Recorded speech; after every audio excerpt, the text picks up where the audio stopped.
Glory, America, bonjour, hi, Canada. Greetings to my 400 affiliates across the country and the planet. I'm so glad you're listening to the Hugh Hewitt Show this morning.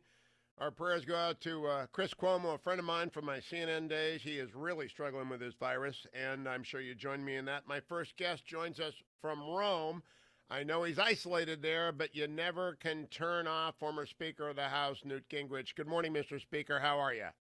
I'm doing well, and luckily we are, isolated for the moment. And Callista's continuing to lead the embassy here at the Vatican. But it looks like the Italians may actually be very close to turning the corner. The number of new cases has been going down for the last week or so, and they're still going. There's still new cases, but it's not nearly as bad as it was a few weeks ago. I've been worried about Ambassador Gingrich, your wife, and yourself, because you're in the age demo as I am. What have you guys been doing? How have you locked yourselves in? You probably wrote 3 books, right? I mean, that's like Newt's. That's right. Yeah, for me it's okay because I'm happily launching my. Actually, it's the first time I've ever done a virtual book launch for my new novel, Shakedown. So I've been on doing a lot of TV. I had the unusual experience of doing The View by Skype, which is totally different. And I'm writing. They can't hit you, at least. Yeah. That's right. No, but it's fun. I have a good relationship with Whoopi, despite the difference in our ideology. But I'm doing a new book that's going to come out in June, sort of framing the election this fall. And frankly, it was really rolling. And then, of course, this virus blew up. And so you've had to stop and rethink everything. It's been a fascinating experience. It's actually a time to rethink. You're a futurist, Newt Gingrich. I know that. A lot of people know that. Yes, you write Shakedown. You write a bunch of great books. You are a commentator. You are the speaker. But you've always looked 50, 100 years out. Admiral Stavridis, first guy, I think, to the bell predicting this. Tom Cotton, first elected official predicting this. How long ago did you worry about pandemics? Well, I've always worried about pandemics. We used to run war games. When I had the Center for Health Transformation, we put together a very large war game on a biological breakout, looking at that kind of a problem. So I've had a very long experience of thinking about pandemics. And in this case, the Chinese made it dramatically worse. The fact that they wouldn't tell the truth, they wouldn't let people in to see what's going on, they've cost the planet thousands and thousands of lives and trillions of dollars. And it's just astonishing what bad citizens they were in terms of dealing with this. The United States death toll went over 4,500 overnight, and I'll update people on the latest, although there's a lot of good news because the combined force of American and world science is focused like a laser on this virus, beating it, both testing for it and then eradicating it. And we'll talk about that, but I first want to talk to you about your experience as Speaker during an impeachment. Nancy Pelosi was the Speaker during an impeachment. A question on the table right now is whether or not impeachment impacted pandemic preparation in Article 1 and in Article 2. What say you, Mr. Speaker? Well, I think it certainly impacted it. You can't, both impacted the Congress because they were off, playing political games, not looking at the world as it was evolving. And it had to take some energy away from the president. I don't care how tough you are or how disciplined you are. But in the long run, that wasn't the problem. I mean, the fact is, as early as, I think, January 6th or 7th, we offered to help the Chinese.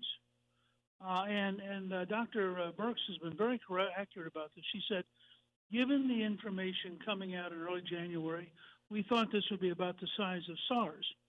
And none of us had any indication as professionals that this was so big it was going to be a pandemic. And that's because the Chinese wouldn't share the information. Now, what you've seen in the last 3 or 4 weeks is an astonishing mobilization of the American system. I mean, the free enterprise part of it, the companies coming to bear, the new developments, the new testing systems. There are 100 different good things happening, and we will presently drown the virus in the scale of the American response, something no other country in the world could do. Now, Speaker Gingrich, I have been an advocate for, I'm glad to hear the president is considering the moral equivalent of war bonds, pandemic bonds, because like World War II and World War I, you're a historian, you know about this. the average citizen got to participate. They could buy a $25 bond for $20, and they could be a part of the effort to turn it around and to build public health infrastructure. Do you think we ought to have a similar program right now?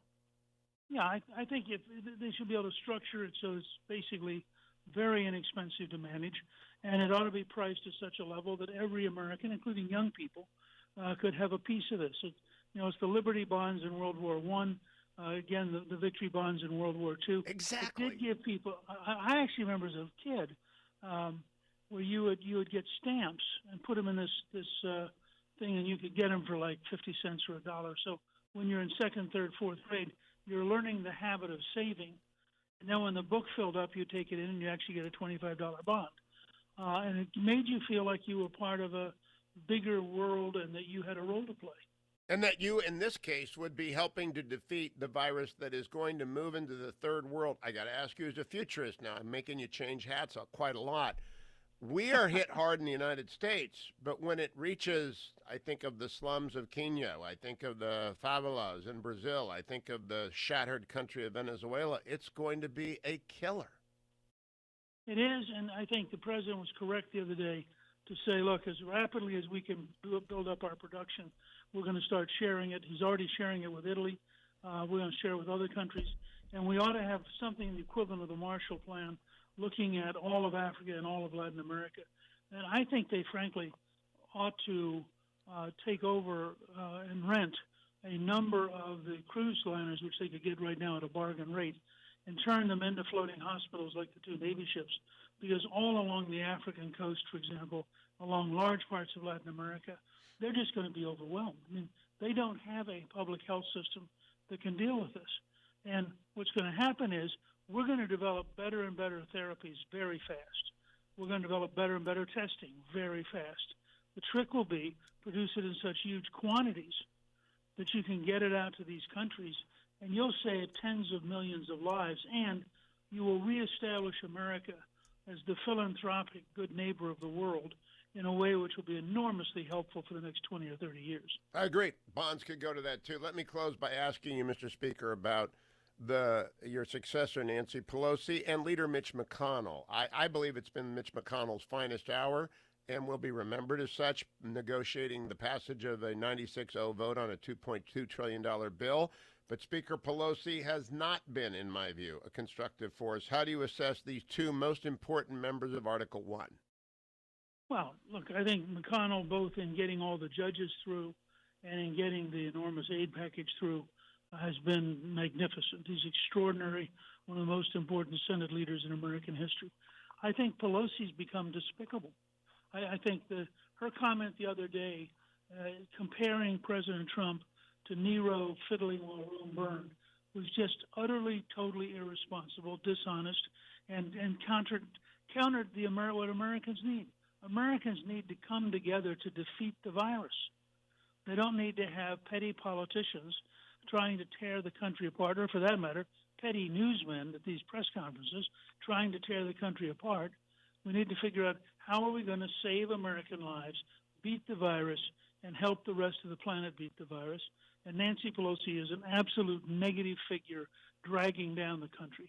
My last question, evaluate the president's performance for us. Well, my newsletter tomorrow is going to describe the commander-in-chief as entrepreneur, because I think it's totally outside the comprehension of the news media. This is the only pure entrepreneur ever to be president. He is extraordinarily energetic. He is learning at an extraordinary pace. He's a historic figure, and I think that by the time this is over, as he defeats the virus, pivots, and relaunches the economy, people will realize how important it was that we had Donald Trump at this moment in American history. And a final word, Mr. Speaker, about Shakedown. You have a new book out. People are buying books to read. I didn't know you did fiction. I didn't know you did. I mean, I knew you did historical fiction. I didn't know you did thriller fiction. Well, yeah. We put together, Pete Early, who used to be a Washington Post writer, and I have done a couple of books now. This one is the Iranians and the Russians deciding they're going to try to set off a nuclear weapon in a submarine to create a tidal wave off of Baltimore and Washington, and two American heroes, an FBI agent and a Navy SEAL, who are trying to stop them. If you're tired of worrying about the virus, and you're tired of politics, Shakedown is a great way to curl up for an evening and be off on an adventure. Mr. Speaker, Shakedown on my list. Thank you for joining us. Our best to the ambassadors. Stay healthy. And our hello to the Pope when she sees him. Prayers from America. Thank you. Thanks. I'll be right back.